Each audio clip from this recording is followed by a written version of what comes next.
What's up? What's up? It's your boy Taz, and I am in the Taz Cave, which I call my truck. Um, so, I just want to do a quick video. Since the holidays have gone and passed, things have been picking up a little bit. The money's getting a little bit greater than before. Still got to work out some kinks. I think the major thing is gas. Gas is it's hard with the gas. Gas, depending on how many miles you're running, depends on how much money you spend in gas. As a lease purchase, you do get a surcharge, which is a fuel charge. Depending on what the average rate is and the national rate and all that, you do get some of that money back, but it's not a ton of money if you think about it. But that's the biggest thing that I'm seeing. Besides the payment of the insurance, the payment of the truck, building up a maintenance account with this company, we have to build a maintenance account up to 10,000. There's another account that you can build to have as a emergency account in case you have to take a week off. You could still make your payments on the lease purchase itself. So, what I wanted to say is things seem like they're getting better. The loads are coming. The hardest thing that I'm learning is, as a solar driver, it's a lot of work. You got to think about how you're going to drive, how you're going to take your breaks, how to manipulate the time of making sure that you're meeting your drop off schedule.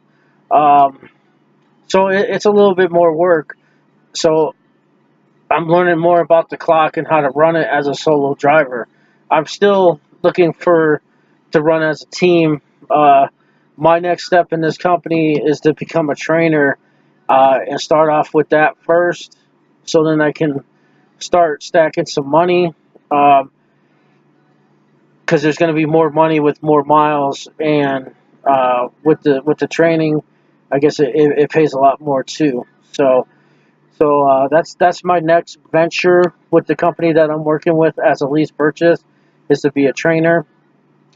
As many of you know that are following me, I was a trainer with CRST. So there's a big difference between two companies. CRST have more. There's more. How do you say this? You could track everything that a team is doing and know where they're at all times, and be able to make your moves when you have to make them. So, say a team runs out of hours, those DMs in there, they're working. They're gonna, shift that load off to somebody else and keep it moving to keep the customer satisfied. With the company I'm with now, it's kind of a dinosaur setup, so it's hard to. It's not hard. It's just it's different. I should say. I'm so used to putting in the micros, the micro 2, the micro 4, the 7, the 9, the 12. When you switch out the trailer, anyone that's following this that's from CRST, those are the micros that you use the most. Besides, if you're doing home time or if you're asking for money, but those are the micros that you're going to use consistently. The micro 10 to relay a load or relay onto a load. I believe the 9. But over here, it's a little different. It's more communication with your DM and letting them know if that's what you want to do. Otherwise, you take a load from point A to point B. Once you're done, you just say, "Hey, I'm done," and you turn it over. So I'm thinking eventually that this company is going to upgrade their system and how they can track everything and keep their loads in order, so the drivers understand how to do it. So I'm going into the training phase. So I think I have probably another month according to what they are, what they require. I kind of wish I could have been a trainer right away, so then I could, run as a team and do it that way. But I have to learn the system. So it's different. Plus, we deal with reefer, so there's a little bit more with the. You have to keep track of the temperatures and make sure that the reefer doesn't run out. Uh, that was it. That's what I wanted to touch base on. Besides, things are going better. I did a load that had 5 different stops. That was definitely an experience. Never did it with produce, or not produce, but freezer or reefer per se. Now I done it over at CRST, but it wasn't nearly as many stops or as many pickups and all that. But as a lease purchase, you get paid for each one of those stops except for one, and I think that's the end one. And then you get paid depending on how many miles you're running, a certain rate versus a different rate. But it was a good experience. I liked it. I got all my I got that complete load done in the time frame that they needed me to get done. I was trying to get it done a little sooner, but when you're doing live loads, companies are only open from a certain amount of time. They might be open Monday through Friday, or they might be open 7 days a week at a certain time. But that's the hard thing about live loads. But that was something I want to touch base on. It that was a good experience. Um, but yeah, they're looking better. Um, so I'm gonna go ahead and push off into this next step with this company, become a trainer, and see how that turns out. And then eventually, I'm going to be looking in the long term of uh, building a a company based off of what I'm doing, um, and finding individuals that uh, that want to work, that are interested in learning, uh, that's interested in input, because we all learn from each other. There might be something that I might overlook that you might see, and that's the biggest thing about when people are working together and becoming successful together. They don't necessarily have to work for each other, but just working side by side or throwing ideas or doing this or that. Uh, I do that with a lot of different people. They come at me with, hey man, hey Taz, I'm working on this eBay thing, and this is what's going on, and I'll be thinking about how that business is put together and figure out how to put together a system that will be consistent and that will make money and it'll be quick and it'll be successful as that person builds it. That's in anything that I do. I did it with houses when I was framing houses, mortgages. When I was doing mortgages, there's really not much of a system that you can put together. You either can hustle up the clientele and keep that pipeline going and know that a certain amount of that pipeline is going to close, and that's going to be the amount of money that you're going to bring in, and understand if you want to make a certain amount of money in that industry, you got to have a certain amount of people doing refinances, purchases, building, uh, whatever niche that you catch on too fast, that's going to generate money, that's going to be consistent money from the time that you start to the time that you decide that you want to do something else. So I'm a jack of all trades. Like I said, each project that I've worked on, everything has taught me a certain way of doing things, um, and I take a piece of each one of my projects and keep that workflow or work ethic from those projects and continue to do that. So it's almost like I have developed a system. It's a system of the method of my madness, of how I do things, and how I continue to do things. But yeah, my next step is I'm going to become a trainer. I'm going to be looking for people to work with. I'm going to be looking for people to throw ideas at, for them to throw ideas at me. I'm looking to build a network besides um, what I'm trying to accomplish, but what can be accomplished among a bunch of people that understand that grind, understand how much work they got to put in, understand the reason why they're out here doing what they're doing. And when all those heads come together, big things happen. So if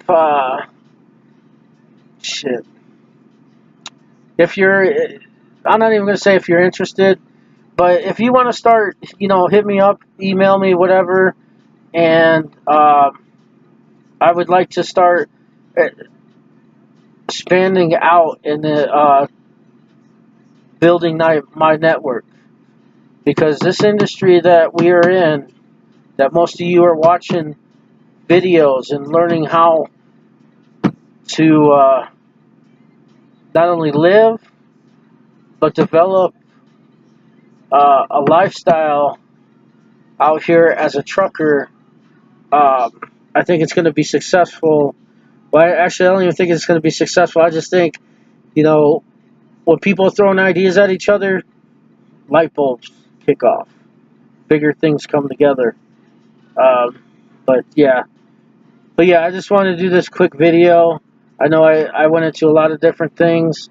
I wanted to say, all you guys that are out there trucking, be safe. Um, so far, I haven't really hit anything hard that's in this winter time so far. But then again, it's not over. It looks like I might be going back east, coming out of the west coast. But be safe out there. Oh, that's something I wanted to throw out too. Make sure you have fuses.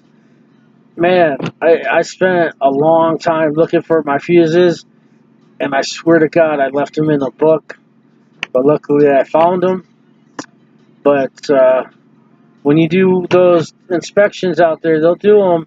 I ran into one, and luckily, I went well. But fuses, make sure you put your fuse. Make sure you have access to your fuses. That's the first time I've ever been in an inspection where they asked for that, and I was like, "Oh my God!" And I looked all over my truck, and finally I found them, and things were good. Uh, but do good on those DOT inspections. Do your pre-trips. Check the brakes. I know I'm rattling on right now, but these are some things that, as you go on as a trucker, and you think, oh man, I'm the fucking shit. I'm making my loads on time. I'm ahead of time, and then you start speeding up a little bit. That's when it catches you, and then you start slipping. So stay on top of it. And if you see me, tell me to stay on top of it, because I'm human like you. I'll be ready to freaking go after my pre-trip, and sometimes I'll be looking out there and be like, man, it's too fucking cold to get out there. But I do get out there, and I do force myself to do my pre-trips the way they're supposed to be done. And I've been, just enjoying this new lifestyle. So if you want to hit me up, hit me up. But be safe out there, truckers. Be safe out there. Those of you that are following me, and you're going into, most of you know me from CRST. if you're going into CRST or any other type of school, just, study, pass everything you need to pass, um, do your training, do that contract, and then after that, uh, you have options. There's options out here, you know. Um, like I said, I started a little over a year and a half, and I'm in a position where I could hire on a driver, or I could become a trainer, or I can position myself into getting my own truck, get my own truck. I position myself in the aspects of other things that have to do, like becoming a DM, uh, working with brokers, or trying to be a broker, learning how to find those loads, learning the ins and outs on, if I have a truck, how I can pay my guys, and how I can keep them moving and make them happy. Uh, so I'm learning a lot out here, and I'm looking forward to hopefully uh, exchanging ideas and networking out with a lot of people. Even those that are following me, don't hesitate. Send me some messages. Uh, in a message, I'll give you my phone number. We could call me, talk. I mean, the industry is a good industry. The lifestyle is different. I don't know how many of you guys are still buying food from these truck stops. I don't buy it unless, I want to spoil myself on a day. I'll go in there and buy something. But most of the time, I'm buying my own food. I'm cooking my own food. I learned how to cook egg whites in a fucking microwave. I learned what I should start eating. I got to increase my cardio a little bit more, but I got my weights.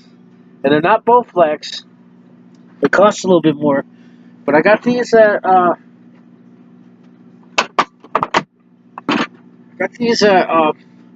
Dick's Sporting Goods. Goes up to 50 pounds. I use these every day. My cave, and sometimes my gym, where I'll go outside and do that. So while you're out here, start looking at the way you're eating. I gain a lot of weight being out here, and it does slow you down. And now I'm slowly getting back to the right way, and it's going to take a minute to drop a lot of the weight that I need to drop. But like anything else, you got to work at it. Until next time, don't talk about it, be about it. Peace.